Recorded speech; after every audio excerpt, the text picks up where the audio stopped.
Miscarriages, abortions ఎక్కువ అవుతుంటాయి sir. పెళ్ళైన వెంటనే first pregnancy, second up to third abortions ఎక్కువ చూస్తుంటాం. ఇలా అబార్షన్స్ అయినప్పుడు ఆడవాళ్ళు కానీ మగవాళ్ళు కానీ వీళ్ళ కాంట్రిబ్యూషన్ ఎంత ఉంటుంది? ఎందుకంటే సార్ అన్నట్టు మన ఇండియన్ సొసైటీలో ప్రెగ్నెన్సీ రావట్లేదు అంటే అమ్మాయిలో ప్రాబ్లం ఉంది అన్నదే మనం కామన్ గా వింటున్నాం. అది రైట్. సో ఒక అమ్మాయికి అబార్షన్ అయ్యింది అంటే ఇద్దరిలోని ఎంత కాంట్రిబ్యూషన్ ఉంటుంది? యాక్చువల్గా మిస్క్యారేజెస్కి మోస్ట్ కామన్ కాజు అది అమ్మాయి కావచ్చు అబ్బాయి కావచ్చు, ఇద్దరికి specific reasons must be there.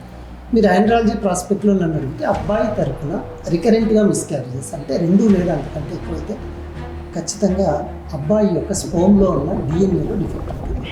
It's not about DNA of the male. మనకు ప్రతి సెల్లో డిఎన్ఏ ఉంటుంది, అదేవిధంగా స్పోమ్లో ఒక డిఎన్ఏ ఉంటుంది. అందులో DNA is a continuous structure. ఇందులో ఫ్రాగ్మెంట్స్, బ్రేక్స్ అంటే ఉండకూడదు. సో ఆ డిఎన్ఏలో ఫాల్ట్గా ఉండి బ్రేకప్స్ ఎక్కువ ఉన్నప్పుడు దాన్ని ఏ టెస్ట్ ద్వారా అంటే డిఎన్ఏ ఫ్రాగ్మెంటేషన్ ఇండెక్స్ అని చేస్తారు. యూజువల్గా this is the most common cause. Recurrent pregnancy loss అని అబ్బాయి తరఫున ఏదైనా కారణం ఉంటుందంటే మనం చూడాల్సింది.